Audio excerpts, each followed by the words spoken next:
हाँ तो बच्चों, कल जो अपनी ऑनलाइन क्लास हुई थी उसमें मैंने आपको व्यवस्थापिका के बारे में बताया था। आज का जो टॉपिक है वो कार्यपालिका के रूप में है।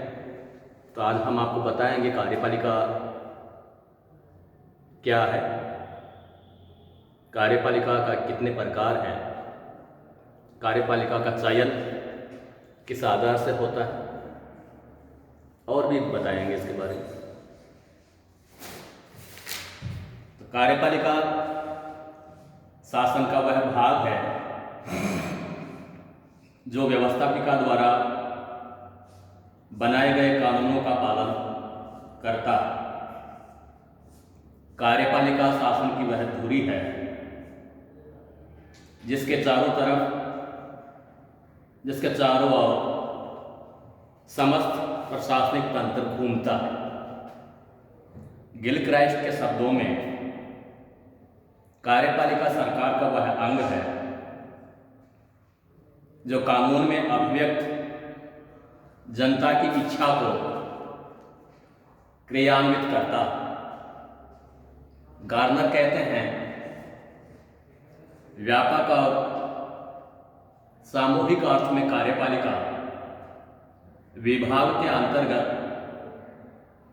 वे सभी अधिकारी, राज्य कर्मचारी तथा एजेंसियां आती हैं जिनका कार्य राज्य की इच्छा, जिसे व्यवस्थापिका ने निर्धारित कर कानून के रूप में प्रयुक्त किया है, कार्य रूप में परिणत करना है।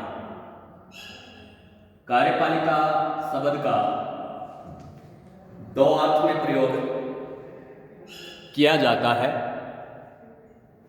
एक व्यापक अर्थ में, एक संकुचित अर्थ में। व्यापक अर्थ में कार्यपालिका के अंतर्गत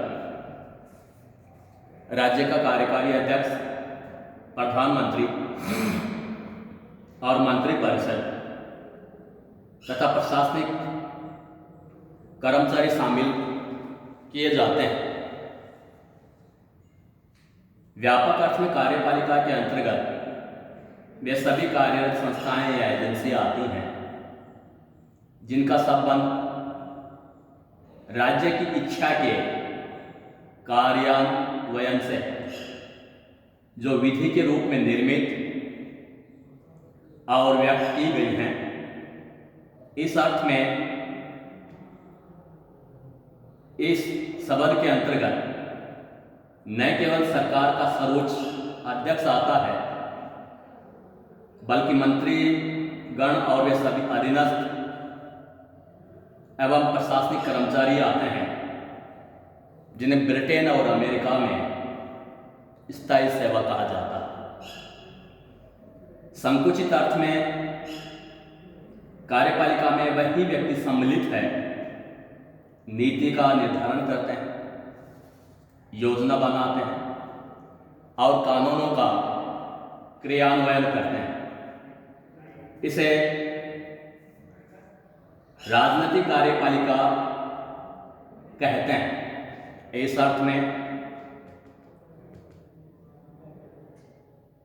इंग्लैंड में सम्राट, प्रधानमंत्री, उसका मंत्रिमंडल, भारत में राष्ट्रपति, प्रधानमंत्री और मंत्रिमंडल, अमेरिका में राष्ट्रपति और उसका मंत्रिमंडल कार्यपालिका के अंतर्गत आएंगे। अब ये बच्चों, कार्यपालिका के जो प्रकार हैं इनको देखिए। तो कार्यपालिका का पहला प्रकार में राजनीतिक और स्थायी कार्यपालिका।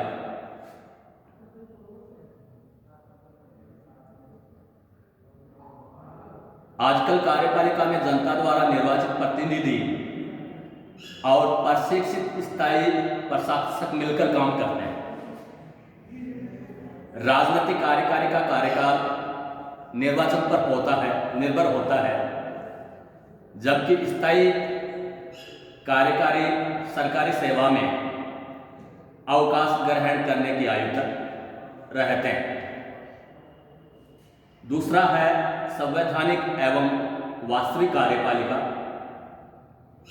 इस प्रकार का भेद संसदीय कार्यपालिका में किया जाता है।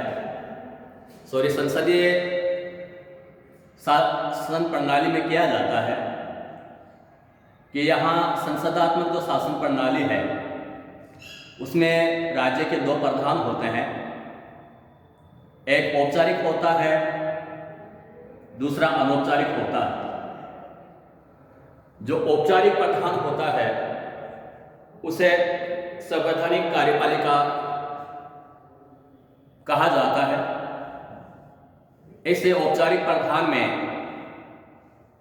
राजा हो सकता है, राजकुमार हो सकता है, रानी हो सकती है, राजकुमारी हो सकती है, ब्रिटेन और जापान के संदर्भ में।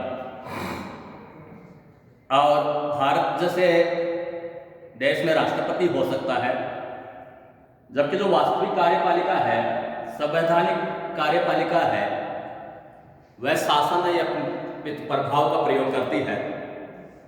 जबकि अनौपचारिक कार्यपालिका जो शक्ति का वास्तविक रूप से उपभोग करती है, संसदात्मक शासन व्यवस्था में निश्चित रूप से वह प्रधानमंत्री ही होता है। एकल और तीसरा इसका प्रकार है एकल और बहुल कार्यपालिका। एकल कार्यपालिका का मतलब है कि वह शासन का प्रतिमान जिसमें कार्यपालिका शक्ति एक ही व्यक्ति के हाथ में रहती है, उन्हें एकल कार्यपालिका कहा जाता है। जैसे अमेरिका का राष्ट्रपति एकल कार्यपालिका का सर्वश्रेष्ठ उदाहरण है। एकल कार्यपालिका के श्रेष्ठ उदाहरण है अमेरिका का राष्ट्रपति, भारत, इंग्लैंड, कनाडा आदि में प्रधानमंत्री। बहुल कार्यपालिका में कार्यपालिका शक्ति बटी हुई रहती है। एक से अधिक व्यक्ति मिलकर कार्यपालिका शक्ति का उपभोग करते हैं।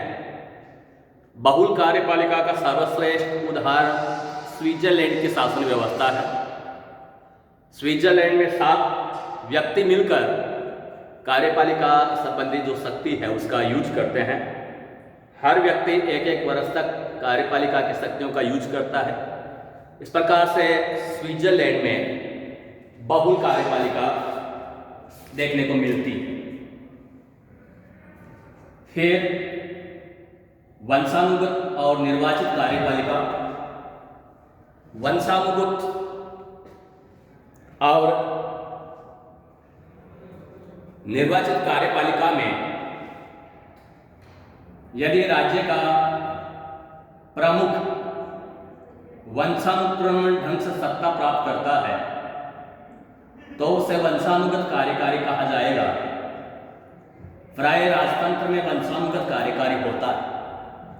जैसे वर्तमान समय में इंग्लैंड और जापान ऐसे देश हैं जहां राजतंत्र सिस्टम अस्तित्व में है, तो वहां की जो कार्यपालिका होगी उसे वंशानुगत कार्यपालिका कहा जाता है, क्योंकि एक निश्चित महिला या पुरुष की मृत्यु के बाद में उनके जो वंशधारी होते हैं वो ही पद ग्रहण करते हैं।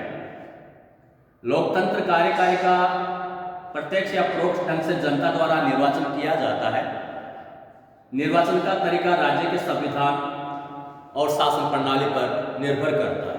जैसे अमेरिका का राष्ट्रपति सीधे जनता के द्वारा चुना जाता है। जनता पहले एक निर्वाचक मंडल का चुनाव करती है और वो निर्वाचक मंडल राष्ट्रपति का चुनाव करते हैं।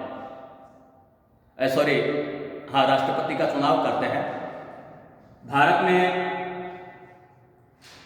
जनता परोक्ष रूप से राष्ट्रपति का चुनाव करती है अपने प्रतिनिधियों के माध्यम से। अगला है उत्तरदायी और अनुत्तरदायी कार्यपालिका। संसदीय शासन प्रणाली में कार्यपालिका संसद के प्रति उत्तरदायी होती है। अध्यक्षीय शासन प्रणाली में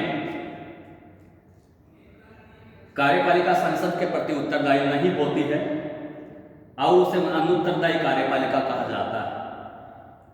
संसदीय कार्यपालिका को संसद का अविश्वास होने पर पद से हटाया जा सकता है, जबकि अध्यक्षीय कार्यपालिका को निश्चित अवधि की समाप्ति से पूर्व नहीं हटाया जा सकता। आज बच्चों इतना ही, बाकी कल।